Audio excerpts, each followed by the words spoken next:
संदेश लेकर आज प्रधानमंत्री नरेंद्र मोदी बिहार आ रहे हैं। मधुबनी की धरती से पीएम मोदी आतंकवाद के मुद्दे पर पाकिस्तान को कड़ा संदेश दे सकते हैं। जम्मू कश्मीर के पहलगाम में आतंकी हमले के बाद पीएम मोदी का यह पहला सार्वजनिक कार्यक्रम है। मधुबनी के झंझारपुर में आज पीएम मोदी कई कार्यक्रम करने वाले हैं, जहां से वो पाकिस्तान की नापाक हरकत पर मुंहतोड़ जवाब दे सकते हैं। हालांकि पाकिस्तान के खिलाफ कड़ी कार्रवाई की शुरुआत कल की सीसीएस की बैठक से ही हो चुकी है। पीएम मोदी ने पाकिस्तान का हुक्का पानी अब बंद कर दिया है। पाकिस्तान के साथ सिंधु जल समझौते को रोक दिया गया है। भारत आए पाकिस्तानियों को 48 घंटे के भीतर भारत छोड़ने का आदेश दिया गया है। सभी पाकिस्तानियों का वीजा रद्द कर दिया गया है। तीनों सेना को पूरी तरह से अलर्ट पर रखा गया है। आज बिहार दौरे पर प्रधानमंत्री नरेंद्र मोदी हैं।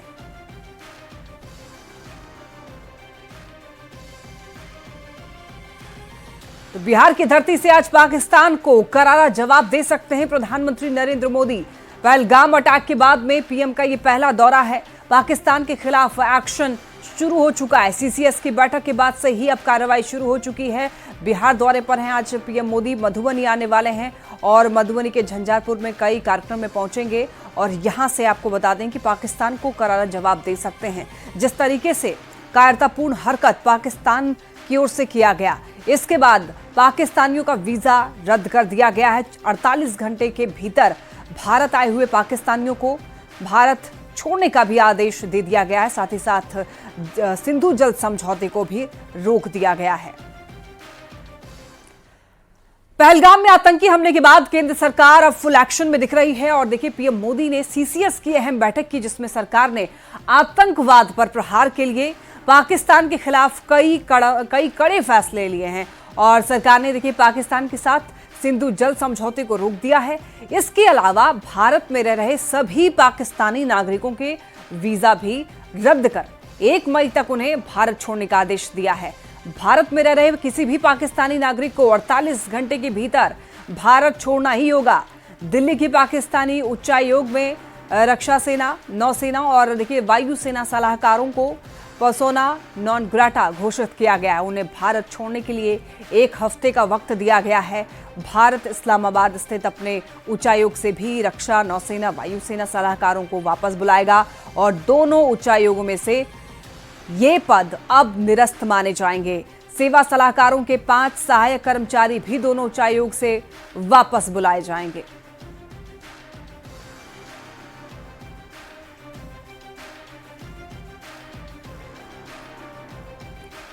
देखिए पहलगाम में आतंकी हमले के बाद जम्मू कश्मीर में सुरक्षा बलों का लगातार ऑपरेशन जारी है। पुंछ के लसाना वन क्षेत्र में सुरक्षा बलों ने आतंकियों के खिलाफ विशेष अभियान तेज किया है। इस सर्च ऑपरेशन में जम्मू कश्मीर पुलिस की टीम भी शामिल है।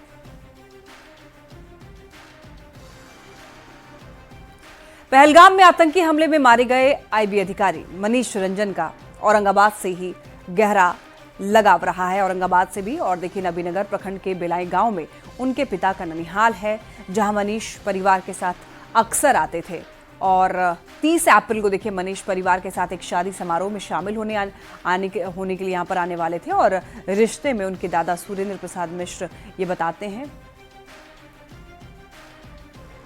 और आपको बता दें कि मनीष रंजन का पार्थिव शरीर रांची पहुंचाया गया है। ज्यादा जानकारी देंगे न्यूज़ 18 संवाददाता ओम प्रकाश। मनीष रंजन का पार्थिव शरीर रांची पहुंच चुका है, एक बार पूरी जानकारी दीजिए। ओम प्रकाश, क्या अब तक आवाज पहुंच पा रही है? फिलहाल संपर्क नहीं हो पा रहा, लेकिन देखिए मनीष रंजन का पार्थिव शरीर रांची लाया गया है। रांची एयरपोर्ट पर पार्थिव शरीर लाया गया है। तस्वीरें आप ये देख सकते हैं टीवी स्क्रीन पर। मनीष जो है परिवार के साथ अक्सर समय बिताते थे। 30 अप्रैल को मनीष परिवार के साथ एक शादी समारोह में शामिल होने वाले थे। रिश्ते में उनके दादा सुरेंद्र प्रसाद मिश्र ये बताते हैं कि मनीष बड़ा ही समझदार लड़का था। उन्होंने आतंकियों के खिलाफ सख्त एक्शन लिए जाने की मांग भी की। और ये जो तस्वीर आप देख रहे हैं, ये लाइव तस्वीरें रांची एयरपोर्ट पर पार्थिव शरीर को लाया गया है। मनीष रंजन का पार्थिव शरीर को रांची लाया गया है। जिस तरीके से पहलगाम में हादसे हुए उसके बाद अब सभी के परिवार में मातम छाया हुआ है। हमारे साथ एक बार फिर से जुड़ने की कोशिश कर रहे हैं संवाददाता ओम प्रकाश। ओम प्रकाश, मनीष रंजन का पार्थिव शरीर रांची लाया गया है, एक बार पूरी जानकारी दीजिए।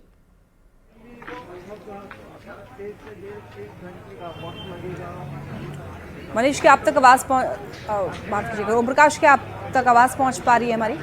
पर रखा है जी बिल्कुल, जी बिल्कुल। इस वक्त हम जो आपको तस्वीरें दिखा रहे हैं कि कहलगाम में आतंकी हमले में जो आईबी अधिकारी मनीष रंजन थे, उनका पार्थिव शरीर अब रांची एयरपोर्ट पहुंच चुका है। थोड़ी देर में जो यहाँ से जो शव है, उनका पार्थिव शरीर वो यहाँ से रवाना किया जाएगा। जो खास तौर से अगर बात की जाए तो इस दरमियान जो बीजेपी के तमाम नेतागण हैं, प्रशासनिक अधिकारी मौजूद हैं और तमाम लोगों के द्वारा जो उन्हें श्रद्धा सुमन जो है वो अर्पित किया गया है। खास तौर से हम जो तस्वीरें हैं उनके माध्यम से ये दिखाने की कोशिश कर रहे हैं कि किस तरह से ये जो माहौल है वो काफ़ी गमगीन है, क्योंकि जिस तरह से ये घटना हुई है हर कोई कहीं ना कहीं इससे मर्माहत है और देश में एक लोगों का एक साफ तौर से ये कहना है कि जिस तरह की घटना के खिलाफ जो है वो कार्रवाई होनी चाहिए। खास तौर से इसे लेकर ही जाहिर तौर पर लोगों से भी हम जुड़ने की कोशिश करते हैं और जानने की कोशिश करते हैं, क्योंकि यहाँ पर जो तमाम लोग हैं, जो बीजेपी के नेता भी हैं, वो भी मौजूद हैं। वहीं दूसरी तरफ अगर बात करें तो परिवार के लोगों के पास जो है वो पार्थिव शरीर पहुंचाया जाएगा और उसे लेकर ही यहाँ पर तमाम जो व्यवस्थाएं हैं वो की गई हैं। जिस तरह से ये घटना हुई है वो कहीं ना कहीं लोगों को झकझोर के रख दिया गया है, क्योंकि इस तरह की घटना को लेकर जाहिर तौर पर लोगों की एक ही मांग है कि इस तरह की घटना के खिलाफ जो है वो सख्त कार्रवाई हो। खास तौर से यही मांग जो है वो हर तरफ देखने को मिल रही है। इस वक्त हम जानने की कोशिश करते हैं, सर क्या कुछ रूट लाइन है और किस तरह? हाँ, यहाँ से जाएंगे, उनका घर जाना है झालदा, वहाँ ले जाया जाएगा। सर परिवार के लोग भी पहुँच गए? परिवार के लोग फ्लाइट में साथ में आए हैं, वो भी जाएंगे साथ में। ये अगर बात की जाए तो यहाँ से जो बाई रोड जो है वो झालदा की ओर रवाना होगा पार्थिव शरीर और परिवार के लोग भी साथ में मौजूद रहेंगे। हालांकि अभी भी जो तमाम बीजेपी के नेता हैं, प्रदेश अध्यक्ष हैं, वो भी यहाँ पर मौजूद हैं, तो साथ में जो राज्यसभा सांसद और अन्य वरीय बीजेपी के नेता जो हैं वो यहाँ पर मौजूद हैं और सभी ने अपने नम आँखों से इस तरह की घटना की को लेकर जहाँ पर संवेदनाएं प्रकट की हैं, तो खास तौर से ये भी कहा है कि इस तरह की घटना को लेकर सख्त कदम उठाएगी केंद्र सरकार और जाहिर तौर पर इस तरह के जो आतंकी हैं, जो दहशतगर्द हैं, उनके खिलाफ कड़ी कार्रवाई की जाएगी। इस तरह की बातें जो कही जा रही हैं। वहीं दूसरी तरफ अगर बात की जाए तो इन तमाम चीज़ों को लेकर जो कल 5 अहम फैसले लिए गए हैं केंद्र सरकार के द्वारा, उसे भी काफ़ी अहम बताया जा रहा है और यही कहा जा रहा है कि इस तरह की घटना के बाद जिस तरह से राजनयिक तौर पर जिस तरह से प्रयास शुरू किए गए हैं वो केंद्र सरकार ने अपनी प्रतिबद्धता जाहिर कर दी है कि आतंक के खिलाफ जो है वो जीरो टॉलरेंस की नीति के तहत जो है वो कार्य किया जा रहा है और इन तमाम आतंकियों को साथ साथ जो उनके पनाहगार हैं, जो उनके द्वारा जिन्हें प्रश्रय दिया जा रहा है, उन तमाम लोगों के खिलाफ जो है वो कार्रवाई की जाएगी, सख्त कार्रवाई की जाएगी। और ये तस्वीरें खास तौर से बात करें तो यहाँ पर जो देखने को मिली है उससे भी ये चीज़ें जो हैं वो स्पष्ट हैं। देश में भी उबाल है, लोगों का यही कहना है कि इस तरह की घटना को लेकर जो भी लोग दोषी हैं उनके खिलाफ कार्रवाई को लेकर ज़रा भी कोताही न बरती जाए, तमाम लोगों के खिलाफ जो है वो सख्त कार्रवाई हो और यही चीज़ें जो हैं वो बीजेपी के जो नेता प्रतिपक्ष हैं उनके द्वारा भी कही गई हैं कि जाहिर तौर पर आतंकियों के खिलाफ जो कार्रवाई है वो सख्त होगी।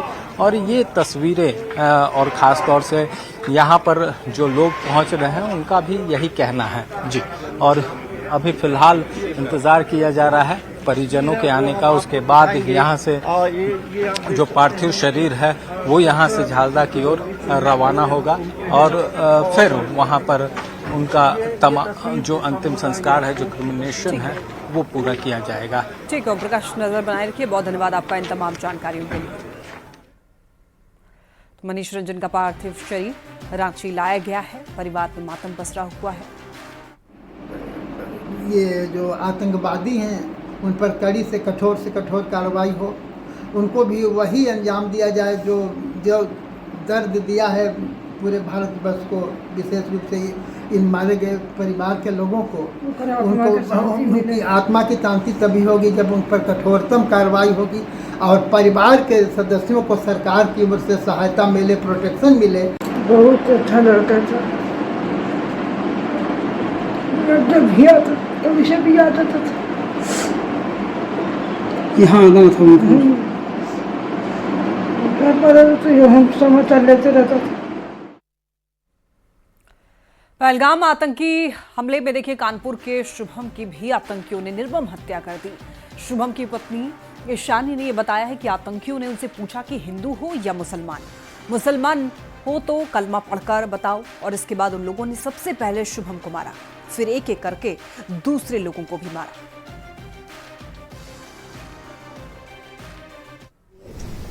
उतनी देर में एक बंदा पीछे से आया और उसने गोली साइड में रख के उससे पूछा हिंदू है कि मुसलमान।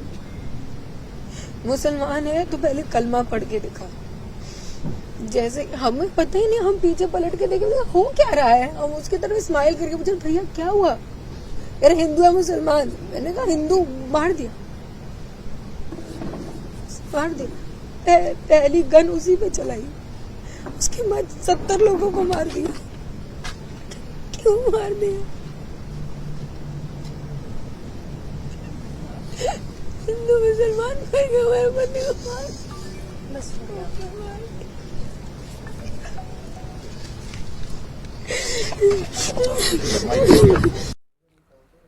पहलगाम आतंकी हमले में शहीद हुए तमिलनाडु के मधुसूदन राव का पार्थिव शरीर चेन्नई लाया गया।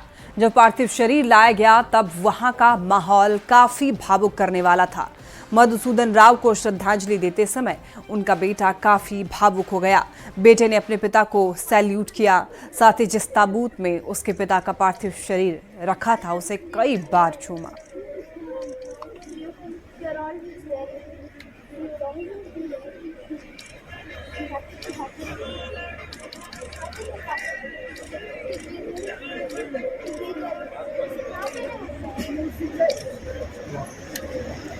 पहलगाम आतंकी हमले में मारे गए महाराष्ट्र के संतोष जगदाले के पार्थिव शरीर को अंतिम संस्कार के लिए पुणे स्थित उनके आवास पर लाया गया।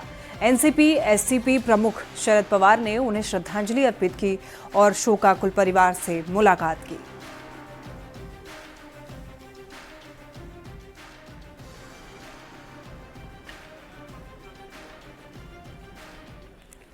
ओडिशा के प्रशांत सतपथी के पार्थिव शरीर को अंतिम संस्कार के लिए बालासोर स्थित उनके आवास लाया गया।